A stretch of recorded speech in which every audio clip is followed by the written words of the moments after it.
오늘 하나님이 주신 말씀은 사도행전 2장 42절에서 47절까지의 말씀 보겠습니다. 사도행전 2장 42절에서 47절까지의 말씀 같이 보겠습니다. 그들이 사도의 가르침을 받아 서로 교제하고 떡을 떼며 오로지 기도하기를 힘쓰니라. 사람마다 두려워하는데 사도들로 말미암아 기사의 표적이 많이 나타나니 믿는 사람이 다 함께 있어 모든 물건을 서로 통용하고 또 재산과 소유를 팔아 각 사람에게 필요를 따라 주며 날마다 마음을 같이하여 성전에 모으기를 힘쓰고 집에서 떡을 떼며 기쁨과 순전한 마음으로 음식을 먹고 하나님을 찬미하며 또 온 백성에게 칭송을 받으니 주께서 구원받는 사람을 날마다 더하게 하시니라. 아멘. 하나님의 말씀이었습니다.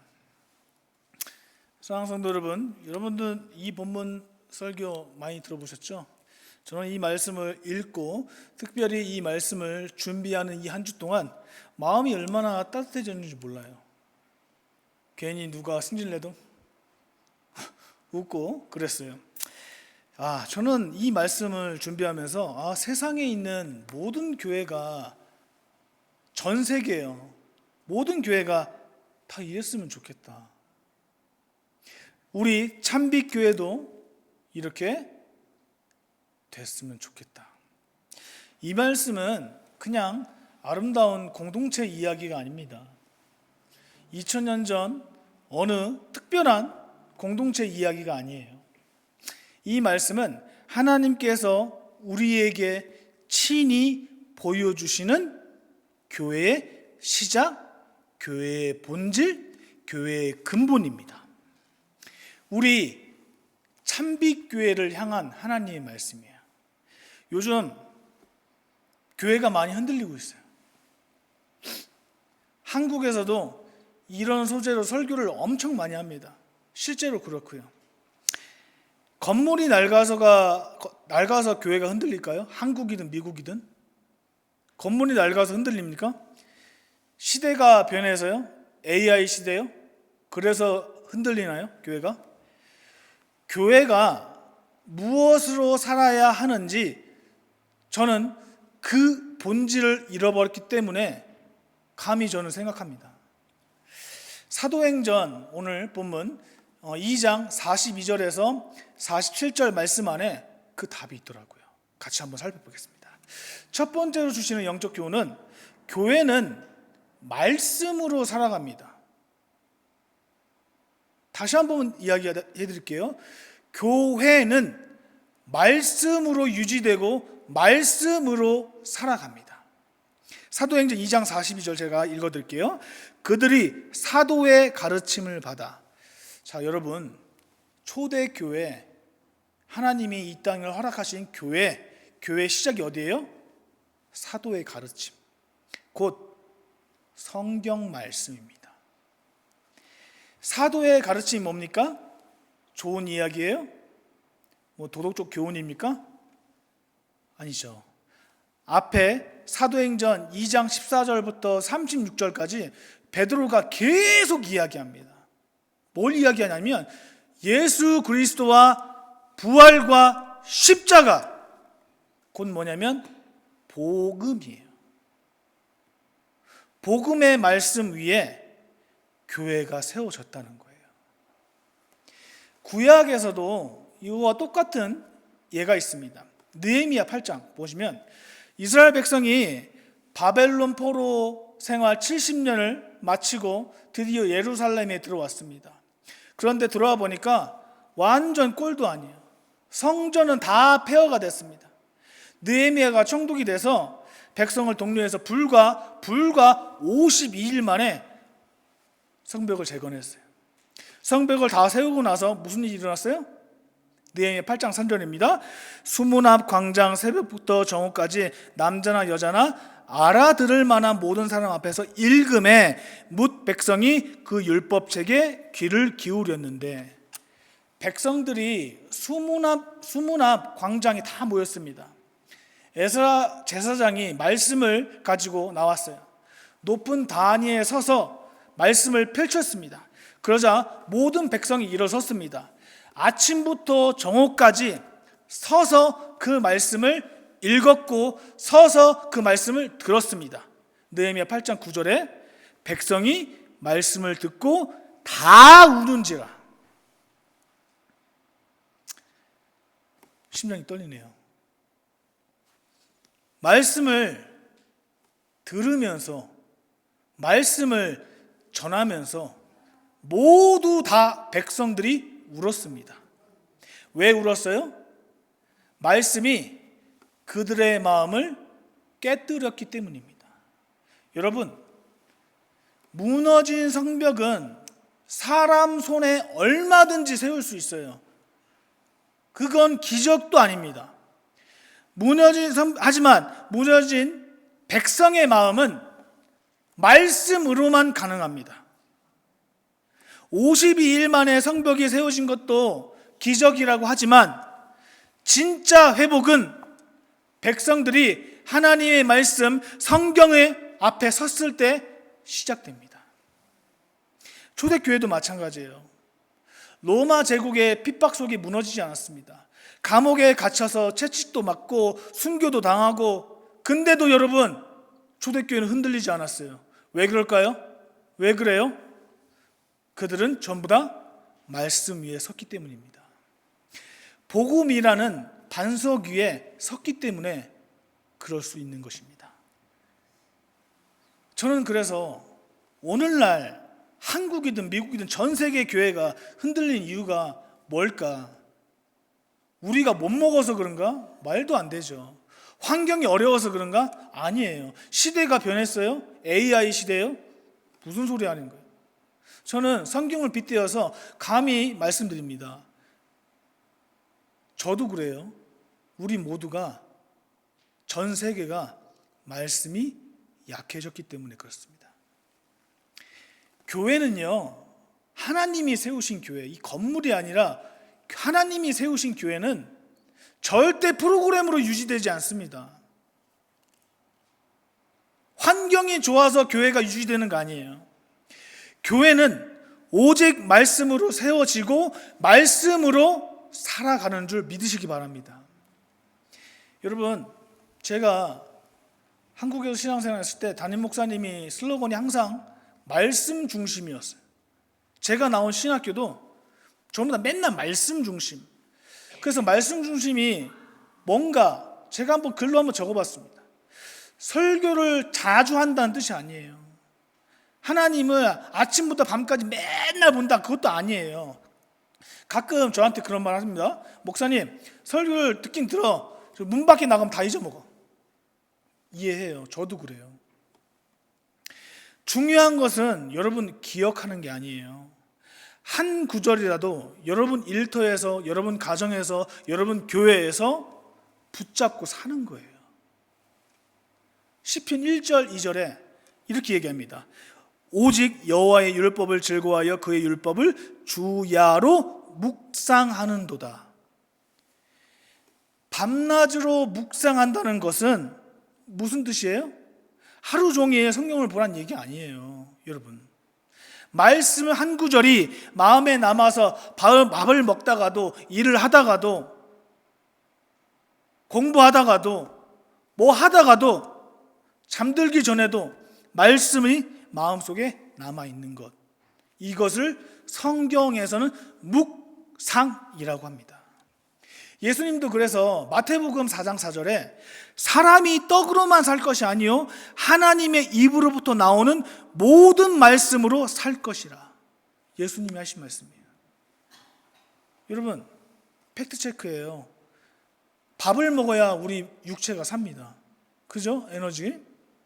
근데 여러분, 더 확실한 팩트체크는 말씀을 듣고 여러분이 말씀을 먹어야 여러분 영이 살아요. 말씀 없이 사는, 만약에 그런 성도님 계시다면 마치 밥을 굶으면서 건강하려는 것과 같습니다. 말씀 한 구절을 붙잡고 사는 사람, 그 사람이 살아있는 성도입니다. 그 성도들이 모인 곳이 바로 교회라고 성경은 이야기하고 있습니다. 두 번째로 주는 하나님의 영적 교훈은 교회는 복음으로 하나 된 공동체입니다. 사도행전 42절부터 44절까지 읽을 텐데요. 43절은 빼고 42절, 44절만 볼게요. 제가 읽을게요. 그들이 사도의 가르침을 받아 서로 교제하고 떡을 떼며 오로지 기도하기를 힘쓰더라. 믿는 사람이 다 함께 있어 모든 물건을 서로 통용하고. 여러분 잘 보세요. 교회가 뭐예요? 같은 동네 사람 모이는 개모임이에요? 취미가 비슷한 사람들끼리 모이는 어디 등산 모임이에요? 아니에요. 자, 확실히 알았어요, 여러분. 여러분과 저도 여기 있는 존재가 여러분 때문에 제가 있는 게 아닙니다. 저도 예수 그리스도 때문에 있습니다. 여러분도 예수 그리스도 때문에 모인 우리가 공동체예요. 구약에서 이것을 보여주는 아름다운 이야기가 있습니다. 룻기 이야기, 룻기. 여러분 잘 아실 거예요. 나오미하고 룻은 너무나 달랐어요. 여러분, 나오미는요 유다 사람이에요. 근데 룻은 모압 사람이에요. 민족도 언어도 모두 달랐습니다. 문화도 달랐어요. 인간적으로 보면 두 사람이 함께할 이유가 전혀 없습니다. 남편을 잃고 두 아들마저 잃었어요. 그래서 나오미가 이렇게 얘기합니다. 야, 너희 친정으로 가라. 며느리들에게. 거기서 며느리 오르바는 진짜 갔어요. 나쁜 게 아니에요. 당연한 거예요. 갈 수밖에 없어요. 갔어요. 근데 룻은 달랐습니다. 룻기서 1장 16절에 어머니께서 가시는 곳에 나도 가고 어머니께서 머무는 곳에 나도 머물겠나이다. 어머니의 백성이 나의 백성이 되고 어머니의 하나님이 나의 하나님이 되시리라.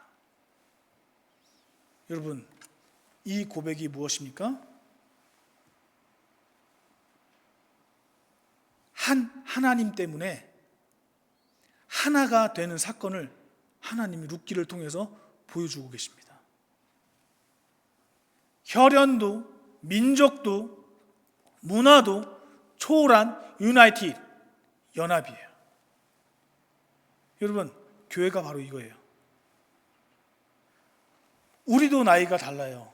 저도 다르고 40대, 50대, 60대, 70대, 80대, 90대 살아온 배경이 다 다릅니다. 그죠? 성격도 달라요. 생각도 다릅니다. 제가 이게 예화가 하나 들고 올게요. 자, 참빛교회 식사 시간이에요. 어떤 분이 국을 먹더니 국이 왜 이렇게 짜? 근데 옆에 있던 분이 난 싱거운데? 맞은편에 앉던 분이 난 딱 좋구만, 왜 그래? 다 다릅니다. 같은 식탁에 앉아 있는데도 다 달라요. 근데 우리가 왜 모여 있어요? 왜 공동체로 있어요? 주님이시기 때문에. 여러분, 누구 때문에 교회에 오셨어요? 예수님 때문에 여기 계시는 줄 여러분 꼭 믿음으로 고백하시길 바랍니다. 에베소서 2장 14절에 그는 우리의 화평이신지라 둘로 하나를 만드사 원수된 것 곧 중간에 막힌 담을 자기 육체로 허시고.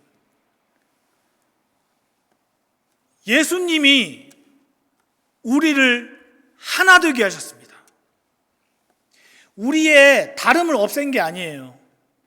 다름 속에서도 하나 되게 하신 것입니다. 예수님은 십자가 지시기 전날 밤에 제자들을 위해 기도하셨어요. 요한복음 17장 21절에 아버지여, 아버지께서 내 안에 내가 아버지 안에 있는 것 같이 그들도 다 하나가 되어. 자, 보세요. 예수님의 마지막 기도가 뭐였습니까? 우리가 하나 되는 거예요. 우리가 하나 되는 거예요. 그게 예수님의 마지막 기도였어요. 교회 연합은 사람이 만드는 게 아닙니다. 예수님이 기도하시고 예수님이 이루어 가시는 것 좀 믿으시기 바랍니다. 세상을 보세요.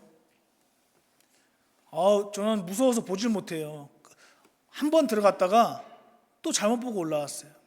같은 민족끼리 싸웁니다. 같은 가족끼리 다툽니다. 부모가 자식을 죽이고 자식이 부모를 죽이고, 이게 지금 뉴스에 나와요.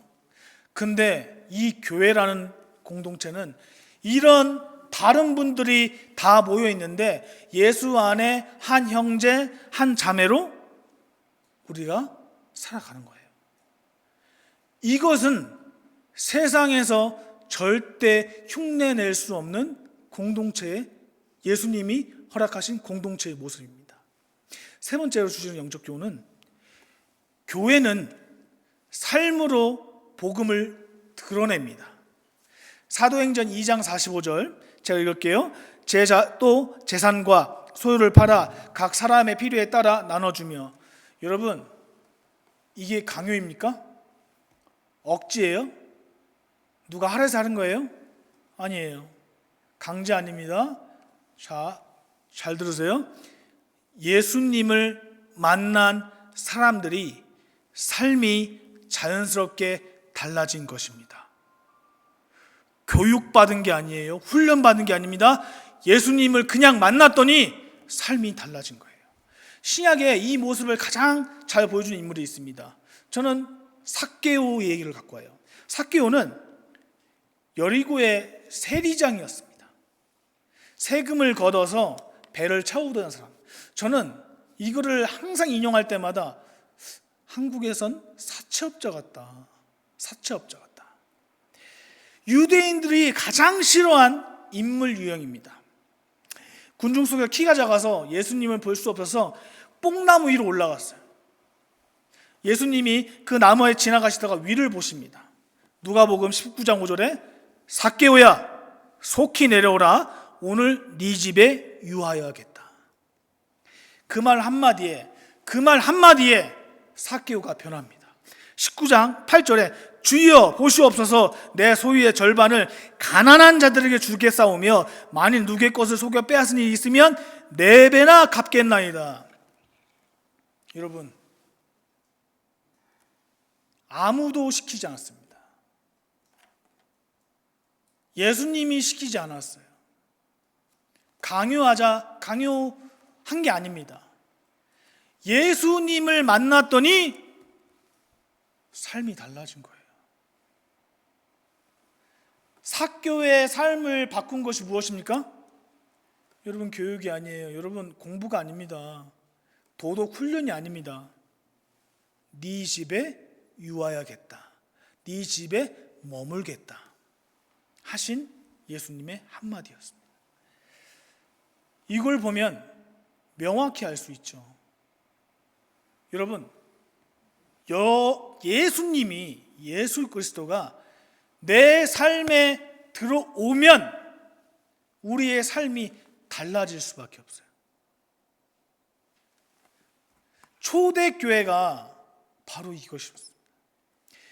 예수를 만난 사람들이 모였더니 자연스럽게 나눔이 일어나는 거예요. 말로만 사랑합니다, 축복합니다가 아니라 진짜 사랑하는 거예요. 실제로 있는 것을 없는 것 나누고, 거기서 행복을 느끼고 서로 교제하고. 여러분 중에 누군가가 어렵다는 걸 알았을 때 지나치지 않고 연락한 분이 이 자리에 계세요. 여러분 중에 무슨 일이 생기거나 그게 좋은 일이든 나쁜 일이든 생기면 먼저 찾아가서 있는 분이 계십니다.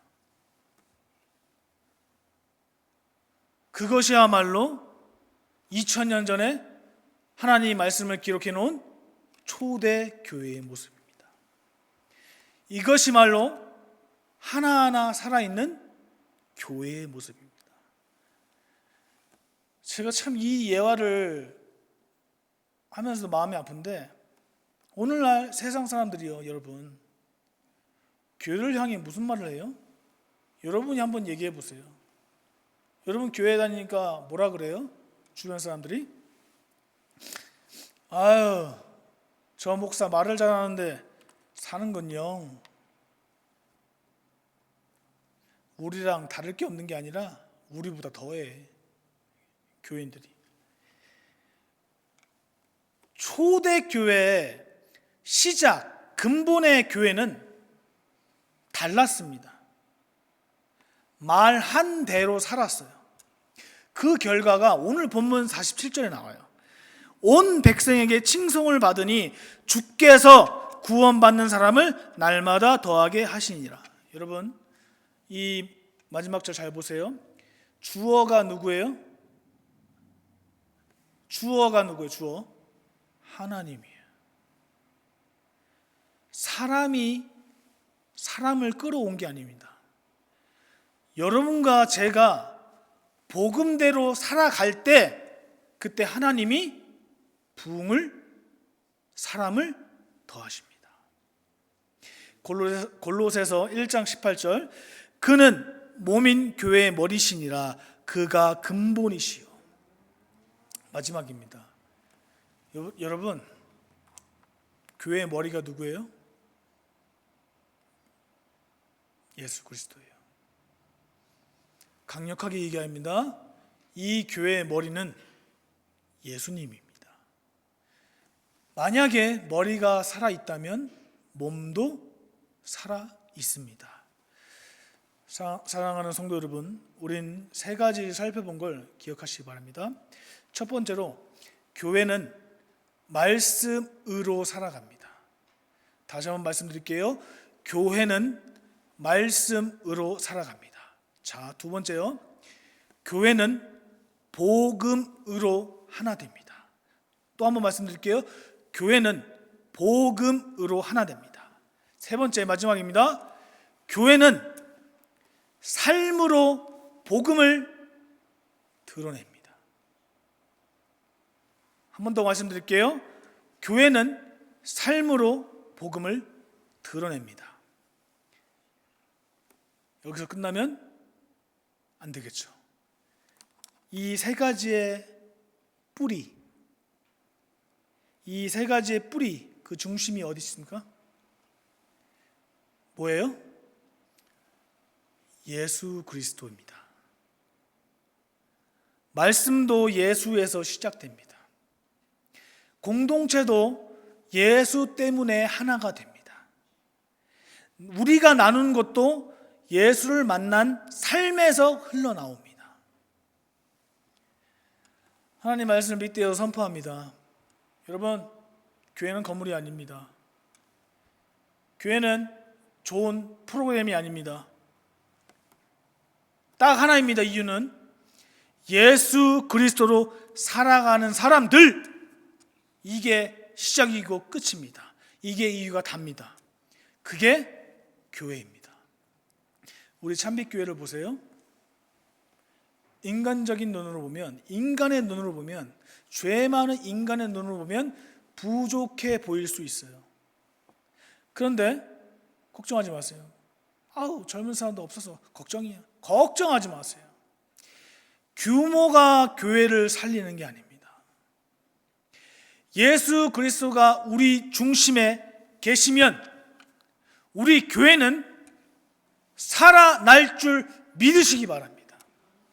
우리가 예수를 붙들면 참빛교회는 여러분이 죽어라 해도 살아나게 되어 있습니다.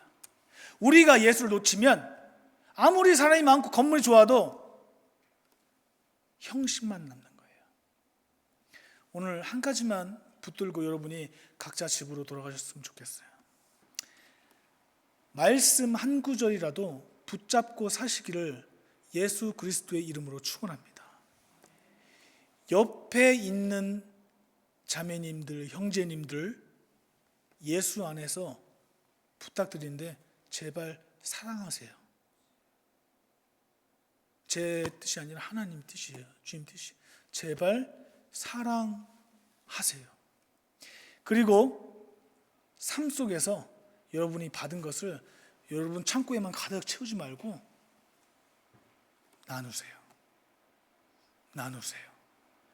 그것이 하나님이, 주님이 교회를 시작한 이유고, 그게 초대교회가 보여준 일이고, 초대교회 많은 성도님들은 그렇게 일했다는 것입니다. 그것이 오늘 참빛교회가 해야 될 일인 줄 믿습니다. 예수께로 돌아가는 것, 그것이 우리가 교회가 살아가는 유일한 길인 줄 믿으시기 바랍니다. 기도하겠습니다.